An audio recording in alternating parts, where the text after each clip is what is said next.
You just realized your business needed to hire someone yesterday. How can you find amazing candidates fast? Easy. Just use Indeed. Stop struggling to get your job post seen on other job sites. With Indeed sponsored jobs, your post jumps to the top of the page for your relevant candidates, so you can reach the people you want faster. According to Indeed data, sponsored jobs posted directly on Indeed have 45% more applications than non-sponsored jobs. Don't wait any longer. Speed up your hiring right now with Indeed. And listeners of this show will get a $75 sponsored job credit to get your jobs more visibility at Indeed.com/PODKATZ13. Just go to Indeed.com/PODKATZ13 right now and support our show by saying you heard about Indeed on this podcast. Terms and conditions apply. Hiring? Indeed is all you need. Are you ready to learn the 3 secrets to launching a successful podcast? Hi, I'm Bill, a recent client of the Podcast Mogul. If you've been thinking about starting a podcast but aren't sure where to begin, he's got you covered. He is hosting a free webinar where he will share the 3 secrets that can help you launch, grow, and monetize your podcast without any fancy equipment or technical headaches. Click the link in the show notes to save your spot now and let him help get your podcast off the ground. They're not exactly trying to hit my mark. But they're in your family in essence. They're in my lane. Yeah. So it wouldn't necessarily be a smart business move to say, let's, team up. Might be smart to buy them. There you go. Sorry. I'm sorry. I was looking at the wrong end of the thing. Welcome back, ladies and gentlemen, to Invest in Yourself, the Digital Entrepreneur Podcast.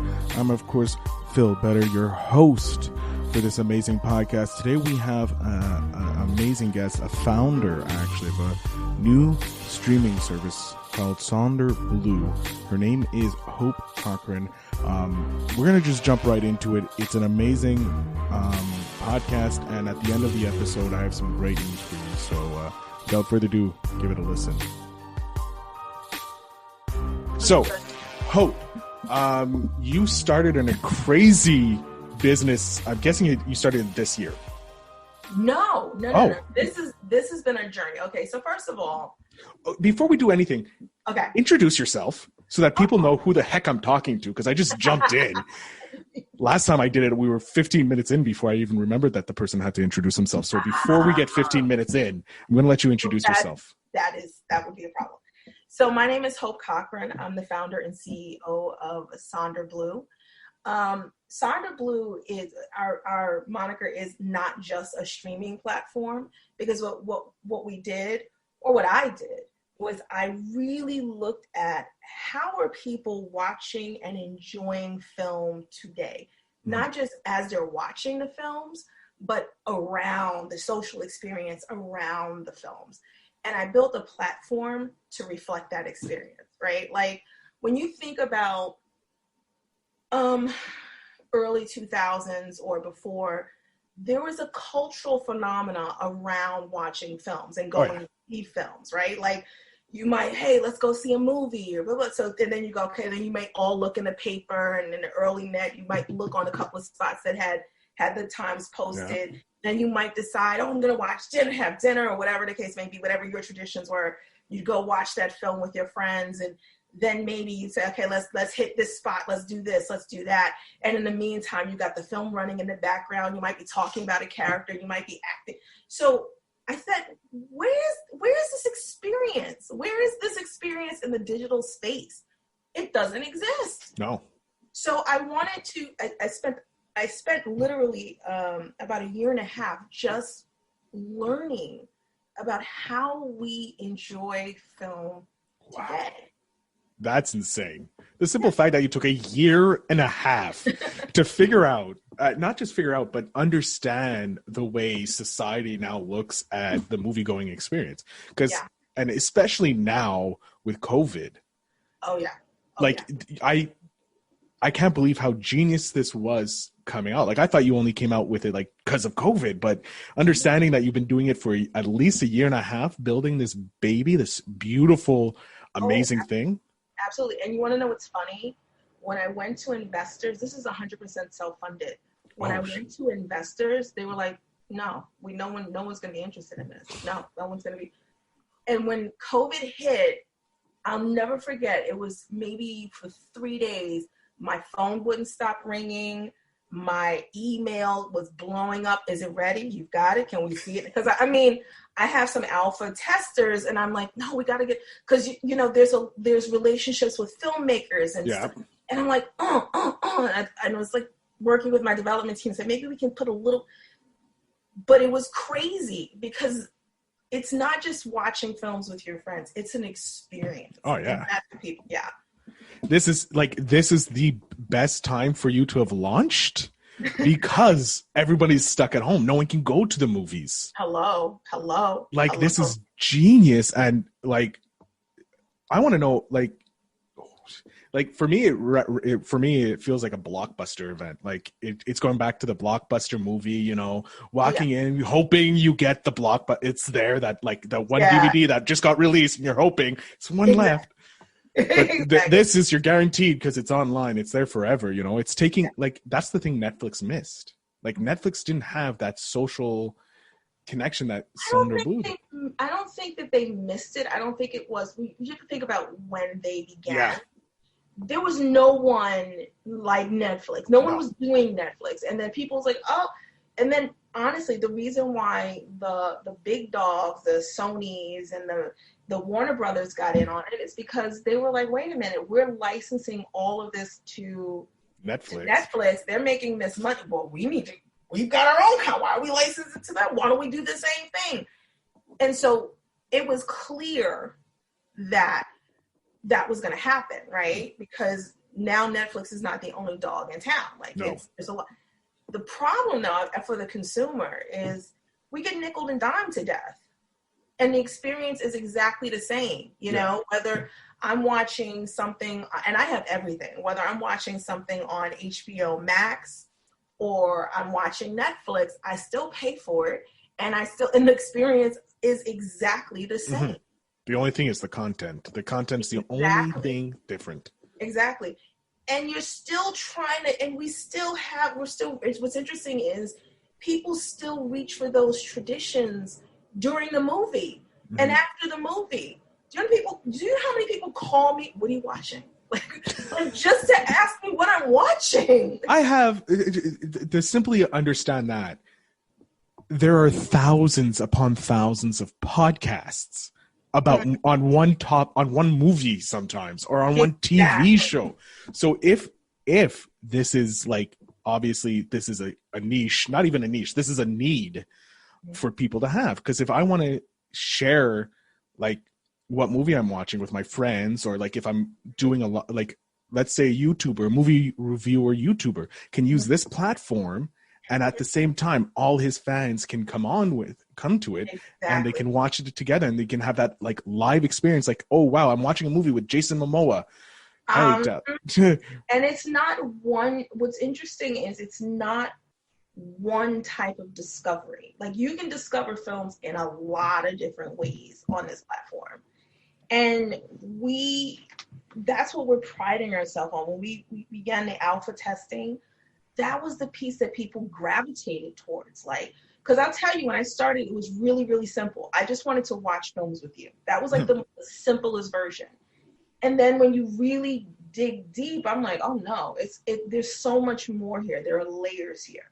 Some people love and miss the social experience they had with IMDb, right? Yeah. And then 250 million people lost a place to go, and now you have them in all of these small groups all over social media, right? Mm-hmm. Some people, they're not interested in that. They want to talk to their friends, Some people, they're more private, so there were so many ways to discover film, and we melded that into this platform. So whether you're that social beast who wants to socialize and discover films that way, or you want a recommendation over here individually, or there are a lot of other experiences you can have on the platform, that's what this platform is here for. And we do it on the one of the things, the niches that we saw was, wait a minute, no one's taking care of the filmmakers. Mm-hmm. So on our platform, we help independent filmmakers be discovered. That's we're like, we want you, we, in fact, our business model is designed around helping independent filmmakers be successful. That's built into our business model. So I'm getting very Quibi type vibes that recently just crashed and burned. And obviously yours isn't, because Quibi didn't understand the market, and you seem to have understood. Quibi was crazy. It was. I do this thing called the postmortem. Like anytime, whether a business, I sit down and I look at businesses and I go, okay, why do I think this is a success? Why do I think it's going to fail? When I saw Quibi, I literally just took I looked at the commercial and went, it's not going to go very far. And then I said, okay, Hope, maybe it's you. And I sat back and I thought about it. And I looked at, what they were doing, and I was like, 6 months. That was my attitude, 6 months. Yeah. It was like there's this, sometimes in the film business, I hate to say this about Quibi, but it's genuinely how I feel. Sometimes in the movie business, people need a tax incentive, so they'll dump movie money into a film. I felt like someone needed to get rid of money, and they said, well, let's put it in, because think about it. The films are 10 minutes in length. Yeah.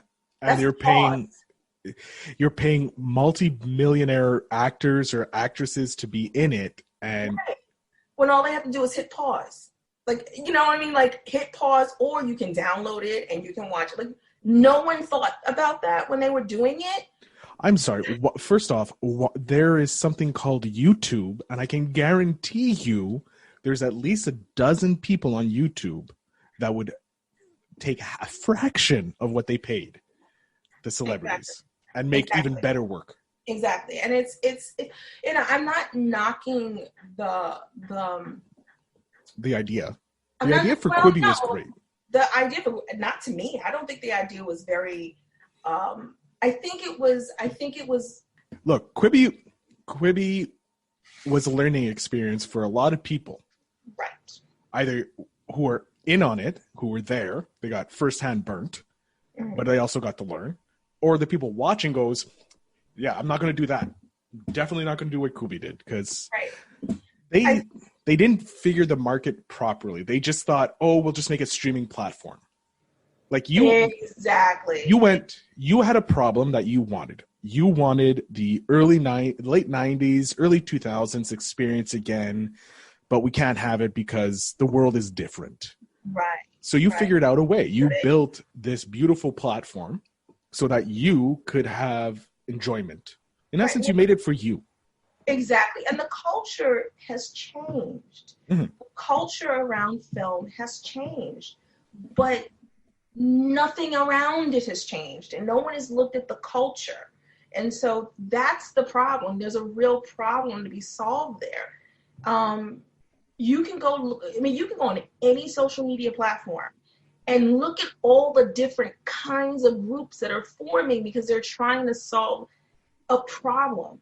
Yep. And so it's part of building this platform was problem solving. How do I create that experience here? How do I create this experience now and then elevate it later, right? Yeah. When you're self-funded, you kind of have to back off of certain things and decide what things are going to happen down the line. What are more important that we need to get down now, and what can what we plan for and start implementing slowly. Exactly. Look at me. I didn't even go to business school and I know stuff. Listen, my grandpa was a plumber. That's what that came. So I learned from my family, very entrepreneurial. But yeah, exactly. We have, and I think that first of all, I love film. My mother loves film. I have so many memories. When I think about my memories around film, I just get happy. Yeah, like I'm just like a schoolgirl. I'm like giddy as a schoolgirl. That's what I'm on prom night. And they're all social experiences. Mm-hmm. They're all, it's not just, it's like I was challenging my mom. I remember when I was first telling her about the platform, she goes, I prefer to sit in the dark and watch a movie by myself. And I'm like, no, you don't. Like I mean, I've been beside you. There's 95 questions before I even start the movie. We talk about, my mother and I will talk about a film before it starts, what we think it's going to be like. Then we watch it and then we talk about it afterwards. And it's like, oh, God. And my mother's a therapist. So oh, God. There have been films that we've watched and I've had like little therapy sessions. Like your mom stops it. Do you understand what she did wrong? How she didn't properly communicate her needs and wants to her partner. I'm sorry, I didn't mean partner, but it's because I just finished guessing on a dating podcast. So I'm in that mentality right now. I apologize. That's okay. I remember seeing, I remember the first, she sat me down and we decided to watch Silence of the Lambs. Like, oh, dear God. I know, right? Yeah, and that's not a heavy movie at all to watch with your mom, who's a therapist. I was like, oh, but she prepared me for it. And then we watched it. And then we talked about it afterwards because she wanted to make sure I was okay. And question, how old were you when you watched this movie? I might have been 12. Yeah, I was probably around the same age, but my dad didn't prepare me to watch the movie. He's like, here, watch this movie, have fun. Walked away. Yeah. Nightmares for the rest of my life. Right. It's just, there's an experience there, whether that you don't necessarily have, you know, like I remember when I had a broken heart and a guy had kind of stomped on my heart. My mom took me to the movie. Perfect cure. She took me to a movie to help me with my broken heart. And I was like, which I don't think she even remembers. Like we go through this all. Remember when you did? She goes, no, I don't remember. I'm like, okay, I know. Moms remember the weirdest things, like stuff that are important to you, like that memory of her taking you. But then like something that happened 30 years ago that you weren't even conscious of because you were a 5-year-old child. They're like, do you remember when you did that? And you're like, when did that happen? When you were 5 years old. It's like, yeah, that registered, Mom. That'll be there tomorrow. Yeah, I'll remember it now. Right. So we still that was a challenge for me. How do you make new memories in this world and the way film is set up today? Yeah. I have so many thousands of questions because this is something I've never talked to anybody about. I've talked to people who've started their own online business, either coaching or selling products, but I've never talked to someone who pretty much has created a SaaS, a service as a system as a service or something. I don't know what a SaaS. I know what you mean. Thank you. As a service.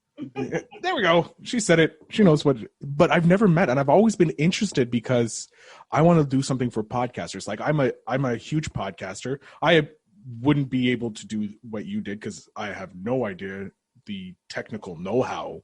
How you, like, the idea coming up with it, genius. The fact that you were able to implement it and you were fully self-funded, first of all, is mind-boggling, amazing. Well, I had to learn. Like, I know.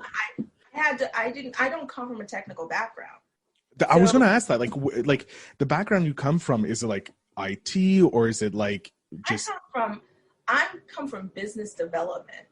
I'm the person who goes, I need relationships to create business. Okay, let me go make some relationships for you. Like I'm that person.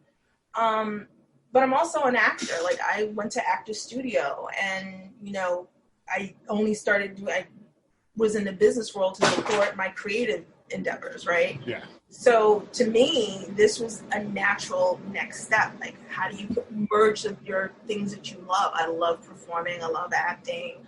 I love singing. It's actually where I started in life, and I actually went to business school when I was when I was a teenager, which interestingly enough. And I thought, this is it, you know, because I can see there's a need for it. There was one woman, I did a demo, a live demo, And two stories. I did a live demo, and this woman walked up to me almost in tears. And she said, she started telling me about film with her mother, similar to me. And she was almost in tears. And she was like, can I do this with my mom? Is it that simple? Because technology sometimes it feels like, and I said, it's as simple as that. And that's exactly how I designed it. I designed it to be extremely easy to engage with. Yeah. And I met a guy who was like, man, my brother and I used to watch football together, and we haven't seen a game together in, 10 years or whatever it was. Can we do games on here too? And that kind of got my brain ticking on there, like, oh, maybe we can do a sports version of this as well.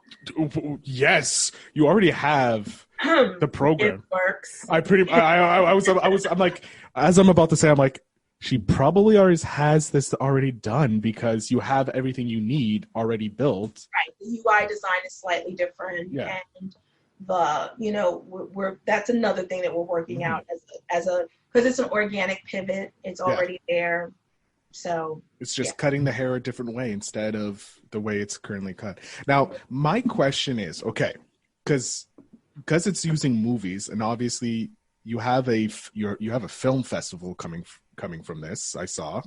Yes. It's still ongoing. Good. Okay. We're yes. Okay. I just didn't want to be like, so you have a film thing, and then you're like, no, we don't. No, it's part of our launch. Oh, it's part of the launch. Okay. Yeah, because you're in the pre-launch right now. You're just trying to get as many people on. So business development, you're in the acting world. The movies that you have, like, are the movies straight on it, or is it, if I pick a movie, I can connect it with the SonderBlu? No, it's on the platform. Okay, it's on the platform. So there are two sides to the platform. Okay. If there's the film behind our paywall, and those are all independent films, right? We work on driving traffic towards those films. Of course. It seems of course, but believe it or not, like, independent filmmakers are not making money because people put them. You go on almost any platform, they'll take a cut from what you see. So, for example, you put it on Prime, they'll take 30%, but they're not marketing. They're not helping you grow. They're not helping you it's just not part of what they do. That's part of our business model. Oh. So we have our films behind our paywall, and we work with the filmmakers, and so we were kind of doing a split on that. And then there's the social side. Seriously, like, my cat just decided it wanted to eat a piece of chicken. Anyway. Smart cat. Yeah. And then there's a social side, and we don't charge for the social side.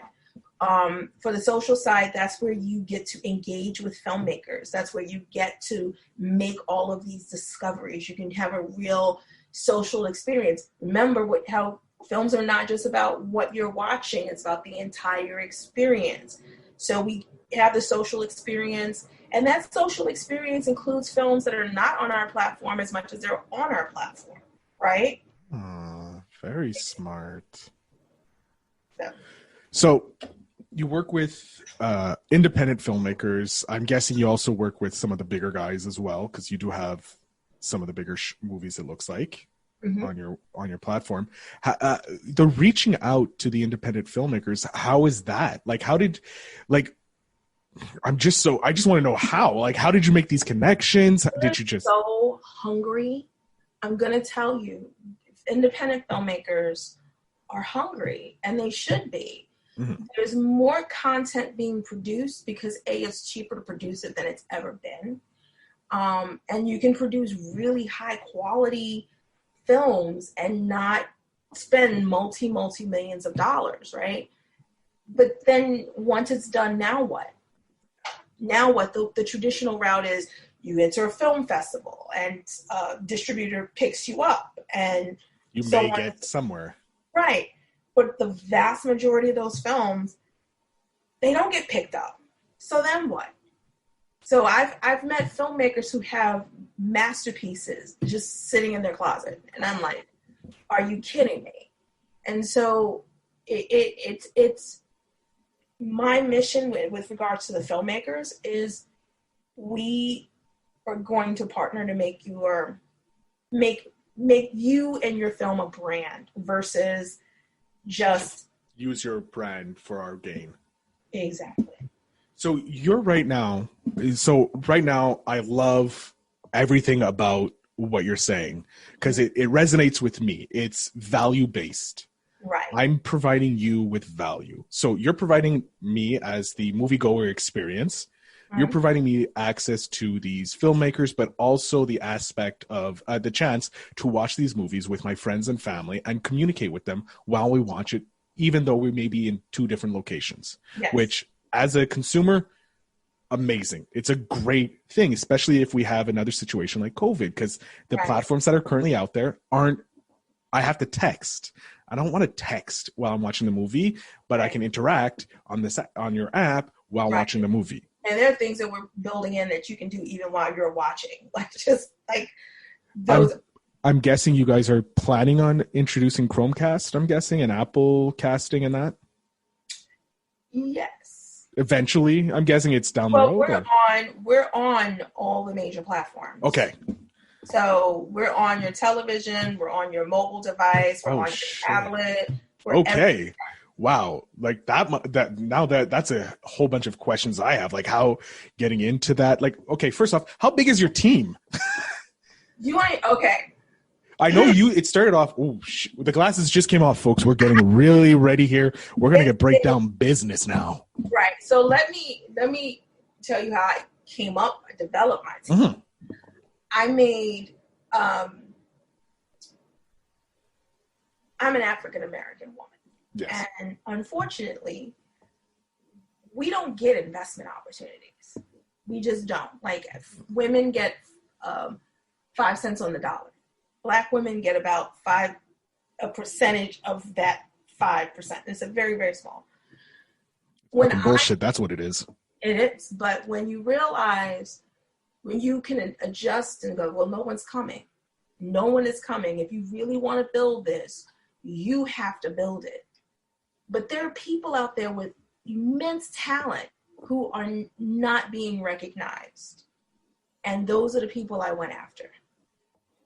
And I decided from the top down, we were going to represent something. Diversity and inclusion. My CFO is a lesbian. I have my partner in building the platform is a woman. You know how it's not necessarily easy to find a woman. We don't know how to, we don't have women who are in development, who develop applications and apps. And like, okay, well, I found one. Yeah. So the person developing my application, a woman. Awesome. We have Latino. We have a couple of Caucasians. So it's a small team. It's a very, very small team. I do much of the work myself because I can't ask people to do that heavy lifting. And I also want to understand and know my people, the people I'm trying to touch on a daily basis. So because a lot of critical decisions like marketing has to go, I know who you are and I know how to speak to you. So a lot of those decisions filter through me, as it should be in a startup. Yeah, but in terms of how I've developed my team, that's how it's been done. So on the development side, we have we have 6 people on the development side, just developing it full time. So it's about 6, 7, 8, 9 people. Nice. It's great. Like, look, you went on a huge friggin' risk. Like my risk is I'm starting another podcast. That's my big risk. It's costing me $50. That's my big risk is a $50 investment. That's every month. You, on the other hand, went out and was like, screw this shit.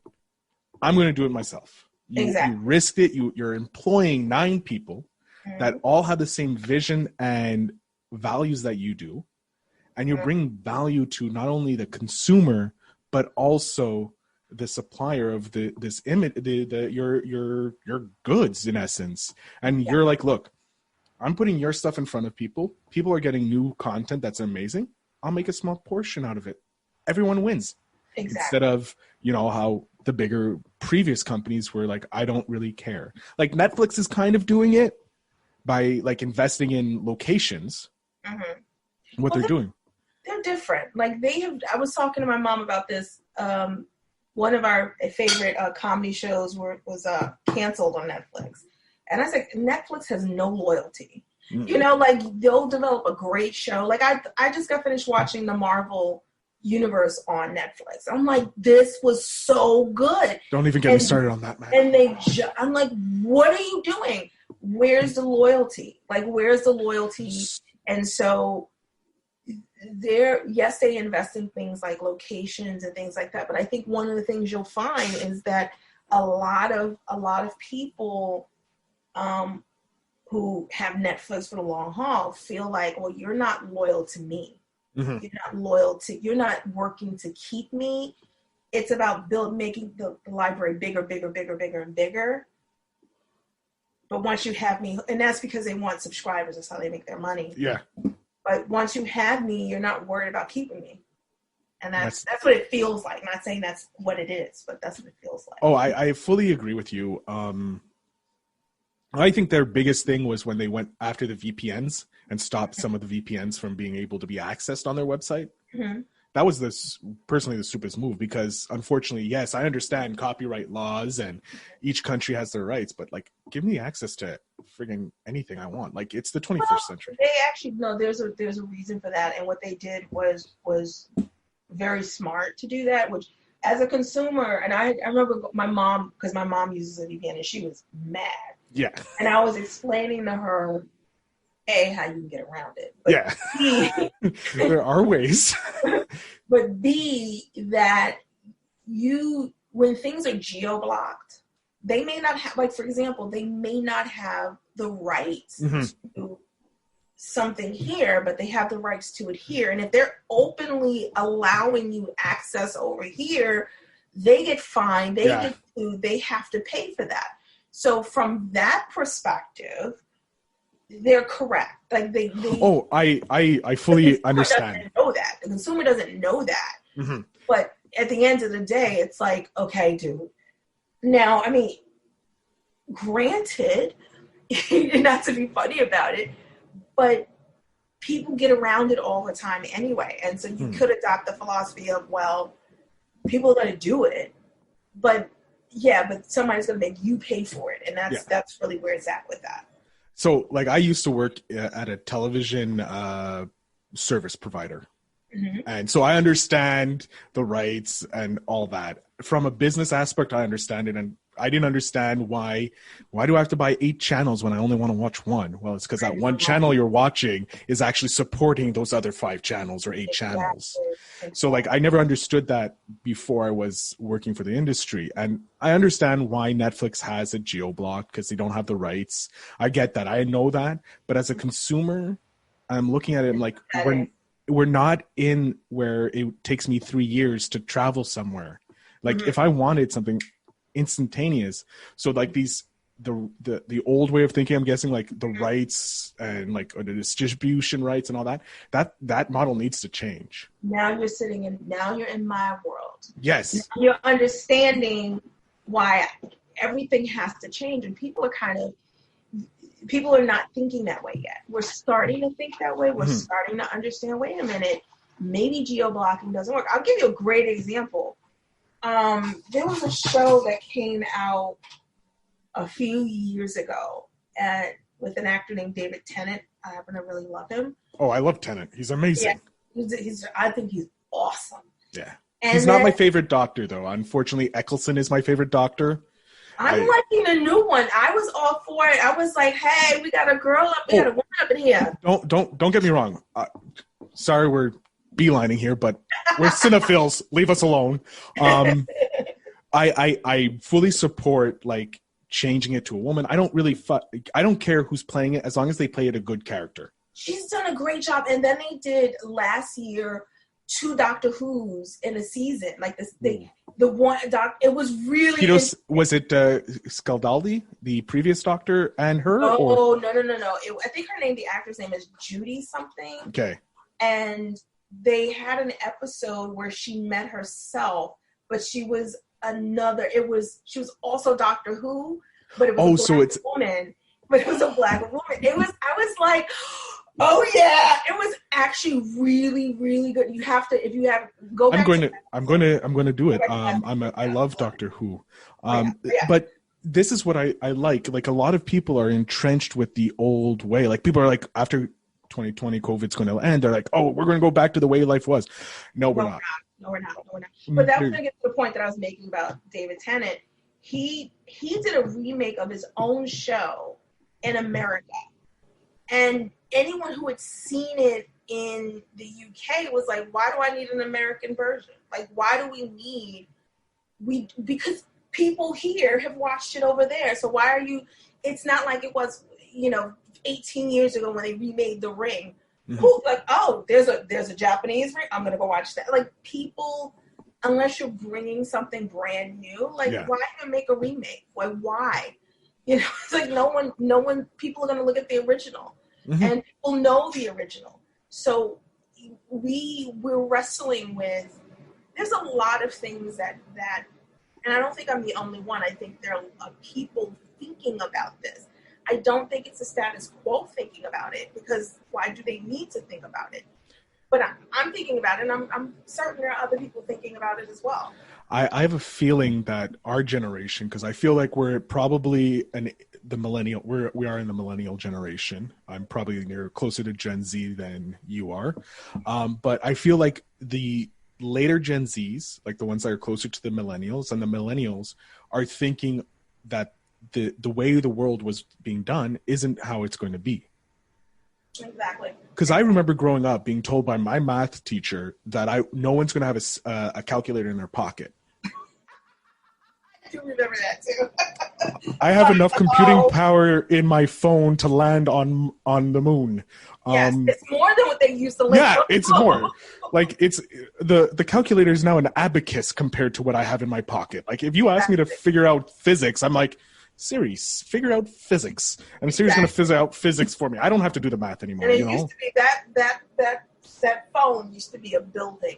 Yeah, that's what it was. It's insane.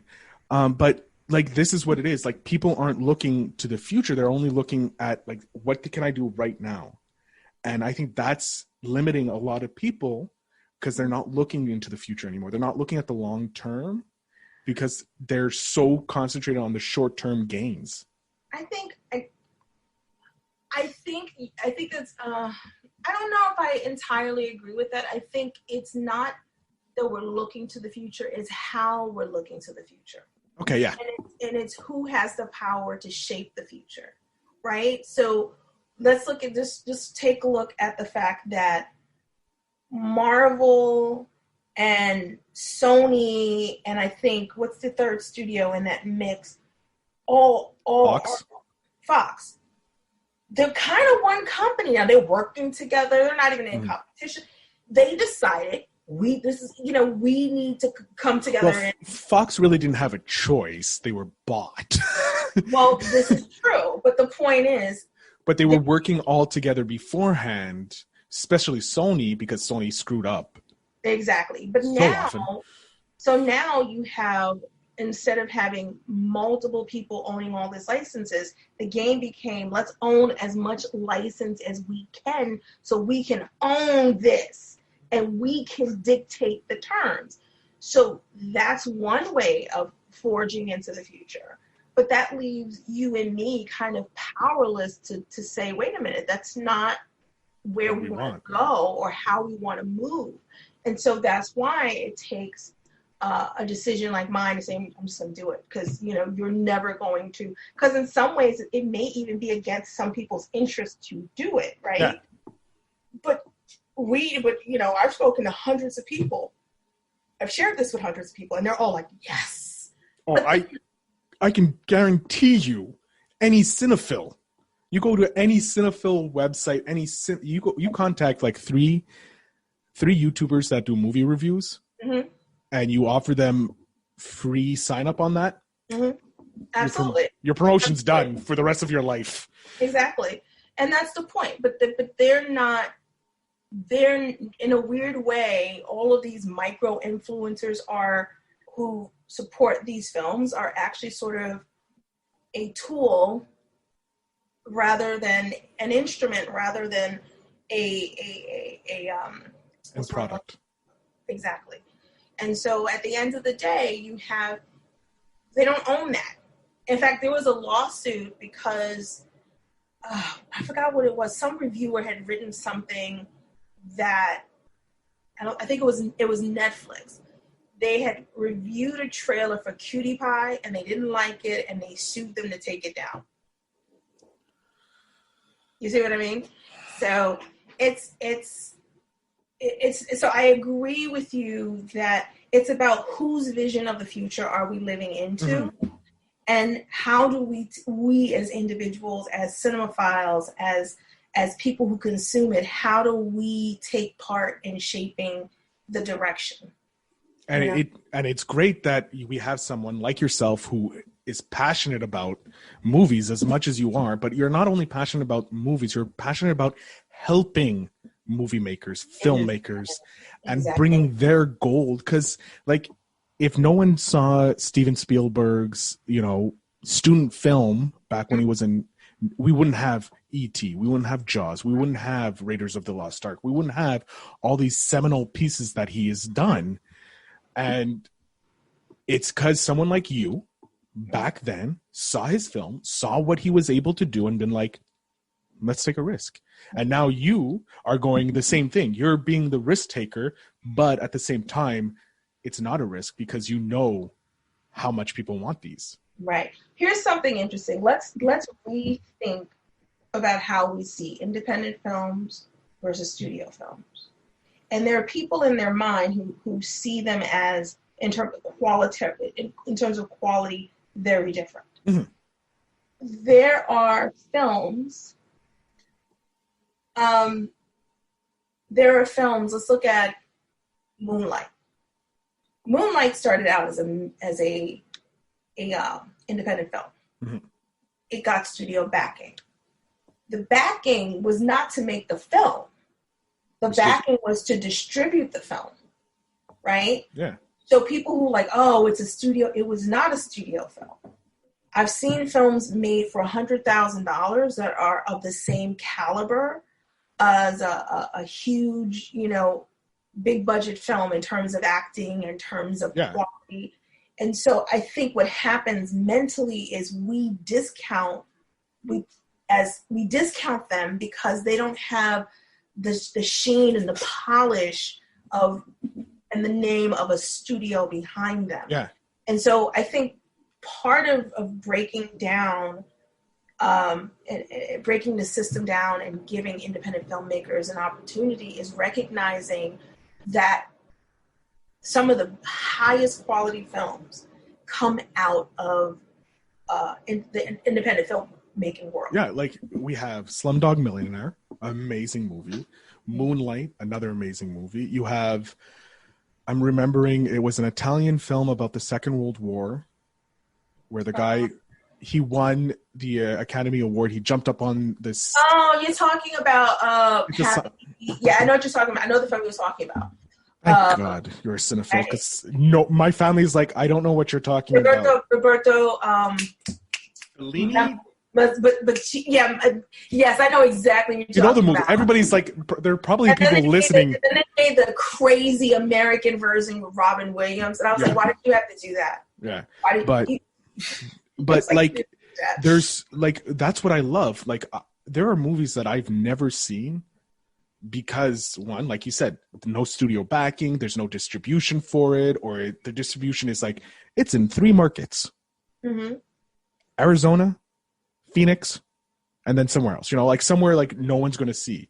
But also, like, I looked at Kevin Smith. Another huge influence me is Kevin Smith, right? Oh, yeah. And what he did with Red State, he's like, I'm going to distribute it myself by doing mini shows all around the world. Mm-hmm. Or around, and I'm like, that's genius. He changed independent filmmaking. He's like, look, if you can do it, if I can do it, mm-hmm. anybody can do it. And now you're making the barrier even easier for them, because you're like, you're like, look, you don't have to go to sign up and all this. I understand what Kevin Smith has, though. Yeah, he has that access. Right, and he knows the industry, he knows the business. Mm-hmm. The making a film for a filmmaker, I find, is never the problem. It's the back end that's the problem.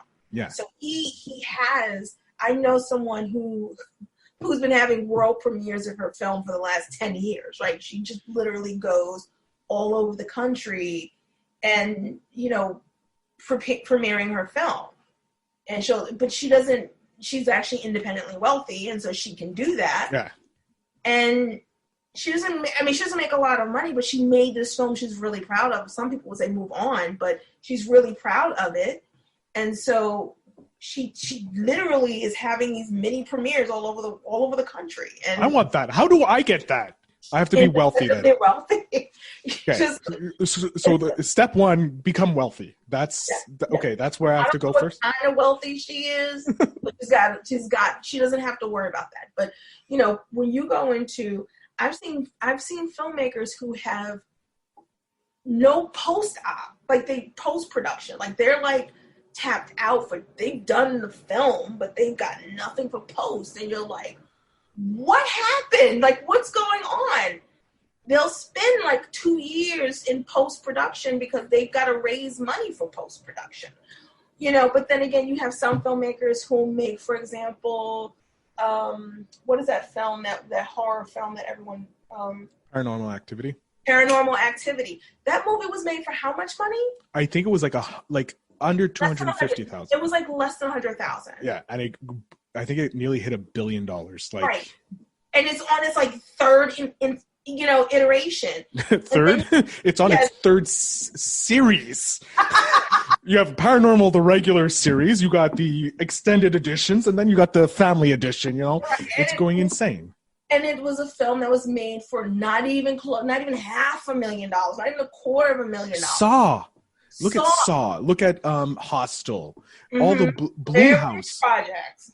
Blue House was an art house. Right. But they got their niche. They were like, we're going to do cheap, amazing horror movies. But they weren't cheap. And see, that's the thing. These aren't cheap. Cost-wise, it was cheap. Quality-wise, above the roof. Exactly. Because the focal point, storytelling is not necessarily about. I was doing a search. I just randomly said, let me search movie budgets. And I was looking at, I don't know what the movie, I don't want to tell them, maybe that actor's watching, so I'm not going to say anything. But like half of the budget was this actor's paycheck. So when you is he about yay tall, likes to do his own stunts? Maybe. I don't know. Maybe. But when like half the budget is a person's paycheck, yeah, that's a multi-million-dollar film. Yeah. When people are getting paid scale or paid a little more and you're fair, you know what I mean? It's not all of a sudden, because so there it is. If this actor had taken a pay cut, the budget wouldn't have run into the multi-millions and millions of dollars, right? So we have to look. I'm just like to encourage people to rethink our concepts of how industries are working, because we can't continue the way we were. Like, you have proven, because you have probably at least, I'm going to say you have at least 500 users, maybe more, less. More. Jesus, I'm underselling here. So yeah, just a poquito. Just a poquito underneath. So the simple fact that you found minimum 500 people that signed up, like your service, use your service, just right there, that proves that you have a market. Like, by the way, those were all invites. So we don't, at this point, it's invitational. So I'm just letting you know, in our pre-launch, we've got 2 phases. We are those people you're talking about were all in our invite phase. So they got invited before the pre-launch. Wow. So, Jesus, I have so many business questions to ask you, but at the same time, I don't know where to start. I don't know what. So, pre-launch, you've gotten excess of 1,000 people, we'll say, just X that. And then now you're in going into your second launch into the... No, so here's what we did. I did not, when you're testing an idea, you need to have a foundation. So rather than continuously looking for people, I began to sort of bring people in as alphas. So you come in, tear it apart, tell me what you think of it, tell me it sucks, tell me it's great, let's go back, let's do it again, bring it back to the table. And so that group that's the group that we're talking about. Okay. And those were cinemaphiles that I knew wanted to have a platform that was banging. And so those individuals basically ripped me apart over and over and over again. First of all, the fact that you're allowing people to rip apart not only your child, but you're sitting there going, please kill me, stab me more, is I have to just applaud you for that, because I launched this podcast today. Okay. So you're actually this is the last week I'm doing interviews, because I have already a whole bunch saved up and I have to edit them, and continue doing interviews kind of cuts into that, because today alone I had 3 interviews on top of my regular day. So this is my last week of interviews, and then I'm editing everything, but I dropped my first 3 episodes today. And I was a nervous friggin' wreck all day. All day I've been like, oh my God, is it going to be good? Is it going to be bad? Well, that's how I feel. That's how I feel. But it's not, but here's the thing. I'm developing it for me, but I'm also developing it for you, right? So you have to, it can't exist in my head, right? Mm-hmm. You have to come just like, God, I want everyone to go, oh my God, this experience. But it can't just be my experience. Yeah. And so listen, I'm building a community. People who love, there is no platform, when you think about it, what is a single platform that is designed for film lovers, and it has everything that you might love as a film lover and on it. At the current moment, I can think of one platform that kind of meets the criteria, but doesn't. Which is? Stardust. I know Stardust. I have Stardust, and it doesn't. I don't, that's just how I. Well, the only thing that can come close to what yours is, because yours is it's unique in itself. It's going to be the first. You're going to have market. It's going to be its own ecosystem. You're going to have market share up the wazoo, because no one else is doing this. Mm-hmm. But the only thing that's close to it in my eyes right now out there, the platform that I have used, is Stardust. It's the only one that kind of fosters the community. Yeah. And allows you to. And I was also going to suggest to you to maybe team up with Stardust, to have them or take the idea of Stardust. I don't know. I just spitball ideas. It's not a bad idea, but when you don't want, the problem is that technically they would be considered a competitor. So it's not like it wouldn't be cross marketing, right? Like It's not like they're not exactly trying to hit my mark. But they're in your family, in essence. They're in my lane. Yeah. So it wouldn't necessarily be a smart business move to say, let's, team up. Might be smart to buy them. There you go. Sorry. I'm sorry. I was looking at the wrong end of the thing. I forgot. Yes, you could eventually buy them, which I wouldn't be surprised. And it would be probably a great addition to the platform that you already have. Yeah, well, I mean, I think that seeing as how I haven't really jumped in and I don't know what the platform has. I'll invite you. I'll let you have some. I'll let you in. Play around. Just give me a taste. Just give you a little taste. Here's a little freebie, and then you have to pay $18,000 for the rest. My mom hasn't even seen this thing yet. I haven't even let my mother in. Ooh. My mother. Listen, I love my mother. Like I love my name, and I love my life. I love my mother, and she's one of the most. She's probably going to hear this too. She's one of the most supportive people in the world. Like she's a saint to me. And she's a cinephile. There's a difference between you, someone I don't know, and my mom. I fully understand. Don't worry. I understand, because I was hesitant to share my podcast with my family, but I'm like, if my family doesn't like it, then damn it, I'm going to stop. But so far I haven't got any positive or negative. But it's your mom. Your mom. I was thinking about that, and I think like, No, mama. No, mama. This is my baby. She's not really an overbearing person, but we're very, like, for example, I was helping her set up HBO Max on her television yesterday. And we're for real about film. Like, we are for, like, okay.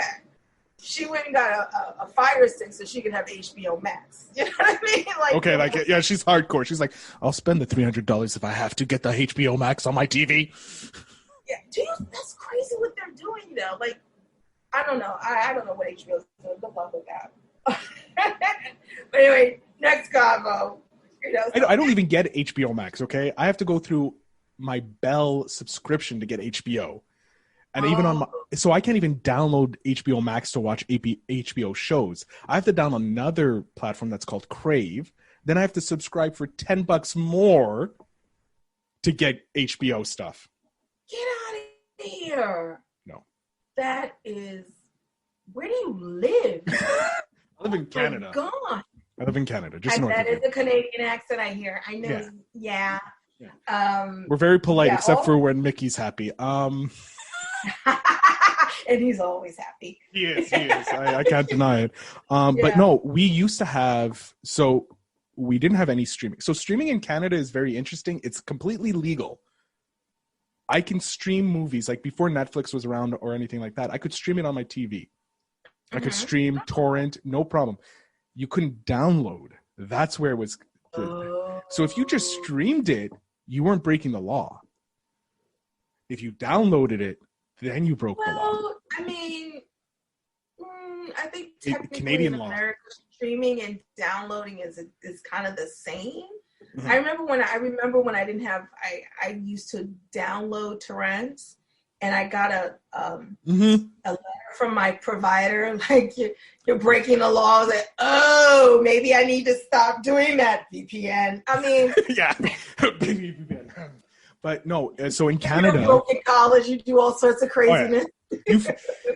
People don't understand the ingenuity of college students or university students, because they're the brokest motherfuckers in the world, but they apparently have money coming out of nowhere. It's like, okay, I can't. Okay, let me VPN.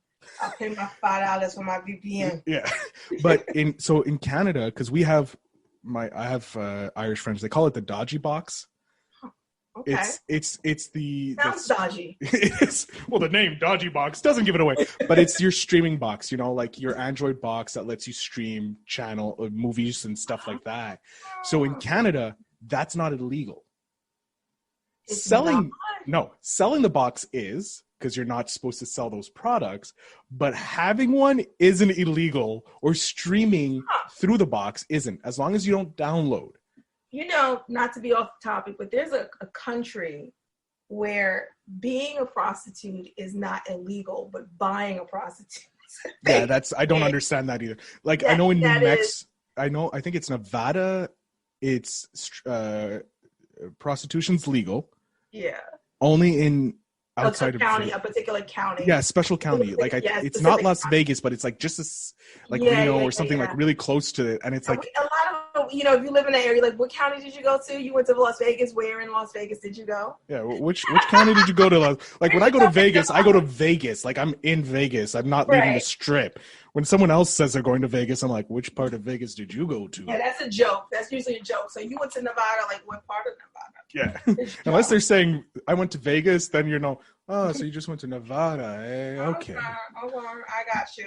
Wink, wink. Wink, nudge, nudge. Yeah, I know. I went to the bunny farm as well. So, I want to give you this moment. I want you to completely sell, because if they haven't sold on this service already, give us the last bit. Like, when is it launching fully? When can people go now to sign up? So we are. I'm sorry, I cut you off. Go ahead. No, it's fine. I don't mind. I talk a lot anyways. So do I. That's why I said I use space, because I just cut you right off. Well, you can come to, we're in the pre-launch phase. So pre-launch basically means that you're going to join a membership. Your membership is going to be you'll get an annual membership at an extremely discounted rate.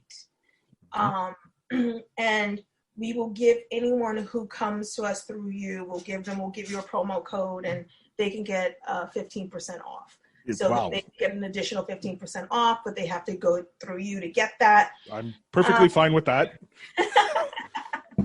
And essentially what happens is we officially launch in a year. So we're looking at September, October of 2021 is the official launch. But in the meantime, on our platform, what we're doing is we're setting up screeners so that people who register now can sort of see films. We're not unveiling the entire platform right now because we've got it locked in with those people that are testing it and looking at it. We don't want anyone to just see it. So people who pre-register today, those people, we will be looking at you and potentially asking you to join us. So you'll get early access. But that's selected, and it's from the group of people who do the early registration. Again, this platform is for cinemaphiles. This is for, and you know what, not just cinemaphiles, people who just like film or, want to find out what people are doing and around film. This is the place for you. And so if you love film, if you love filmmakers, which there are a lot of us out there, if you are a filmmaker, there's a place for you on the platform as well. I didn't talk about the screeners. We offer filmmaker screeners where they can get audience insight into their films, Yes.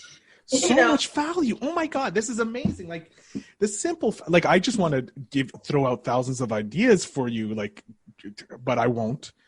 Offline, you can do that offline. Yeah, I don't want to give people ideas and steal them from you. But yes, ladies and gentlemen, the link, the promo code, everything will be in the show notes down below. I want to thank you, Hope, because you just lightened up my world with this. I'm definitely going to become an early adopter because I love this. I'm going to get all my friends to get on it because I know they love movies as well, and they love hearing my ideas on movies because I have a podcast on movies. They don't, but I'll force them. But no, I know a lot of gun point for us. I won't do the gun point. Really I'll have the stick of hockey, the hockey stick, the stick of hockey. Wow, how Canadian could I have gotten with that one, right? The stick of hockey. Yes, we have all Canadians. If you don't know, all Canadians have a stick of hockey. I know. It's right next to our maple tree, where we get our fresh maple in the morning for our coffee. Well, most people, what's really funny is most countries will have football, or we call it in America hot soccer as there's the national sport. Canada's got hockey and wrestling. Actually, our national sport is lacrosse. Are you joking? No, our national sport is lacrosse, which was a First Nations game. You know what? Why y'all so nice? Why we so nice? I don't know. It's sometimes we have a noisy neighbor down south. I don't know. But a lot of them are very nice. Trying to get up north. I know. We need, at least for 4 years. We just want to join you for a while. But hey, look, I know in the next coming years, thankfully. Anyways, we're not going to talk about politics because that's just not fun at all. But no. I want to thank you. I'm going to definitely have you on again when you guys launch because I want to hear all the great stuff that you have ready to give to people. You've already sold it to me, guaranteed. I didn't even know about this. I'm so glad that we were put in contact together by Kevin so that I can know more about this because I didn't know about this. And this is amazing. And I want to share this with as many people as I can because one, I love the value that you're bringing. You're bringing amazing value. And for me, when a business brings more value than they're taking, it's the best business in the world. For me, the business model in the future is someone who's bringing more value. So this podcast for me, I'm getting value because one, I get to talk to people like yourself, Hope, who are digital entrepreneurs or are entrepreneurs as themselves. But also I get to learn their story, learn from them. So they're mentoring me, but also I get to give value to other people. And I give you value because you get a chance to promote your wonderful service. This is amazing. I'm just so happy. I'm gonna go I just sleep. want to tell you something real quick that I'm depending on people like you to be our mouthpiece. Oh, because God. our marketing budget is really, really small. And our purpose, yeah.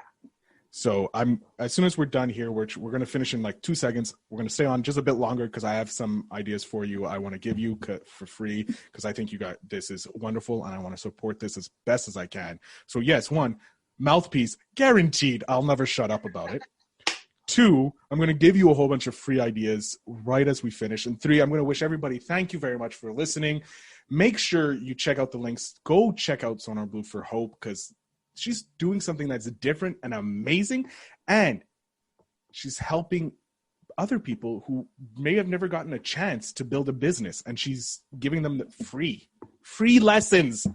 So thank you, Hope. Thank you for listening. Everybody go, just click it, use the promo code. It's probably a really cool promo code that she just came up with. I don't know what it's going to be, but thank you very much. Listen to the end of the episode. I'm probably going to try and sell you again on SonderBlu, so you probably want to listen to that. And Hope, thank you for coming on. I can't wait to talk to you again and hear how amazing your platform becomes.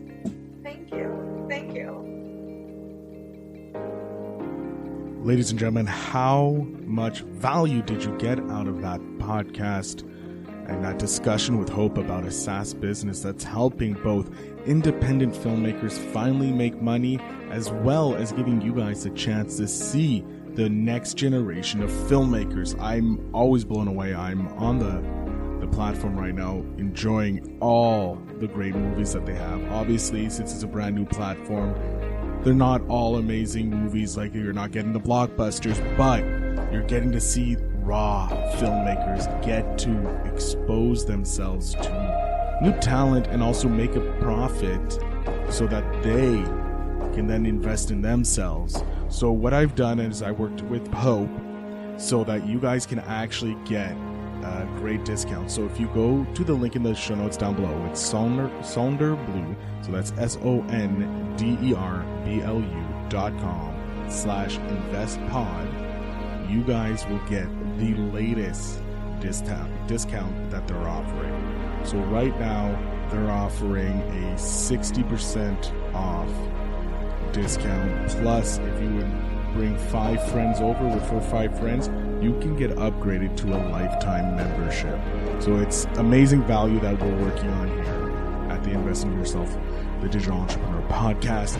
So again, please invest in me, invest in yourself, go watch some movies, and I thank you again for listening.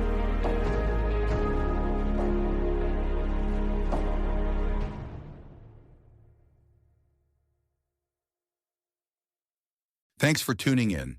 Now it's time to take the next step. When you're ready to dive deeper into how to launch, grow, and monetize your podcast, Phil's got something special for you. Join him for a free webinar where he'll reveal the 3 secrets that have helped countless entrepreneurs succeed in podcasting.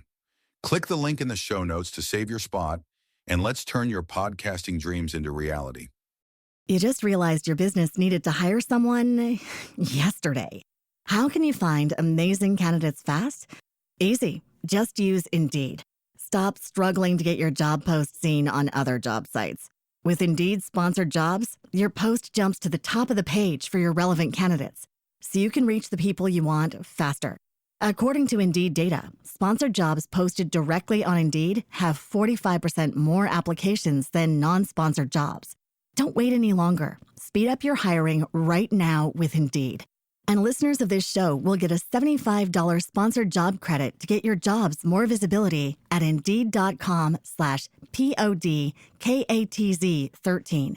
Just go to Indeed.com/PODKATZ13 right now and support our show by saying you heard about Indeed on this podcast. Terms and conditions apply. Hiring? Indeed is all you need.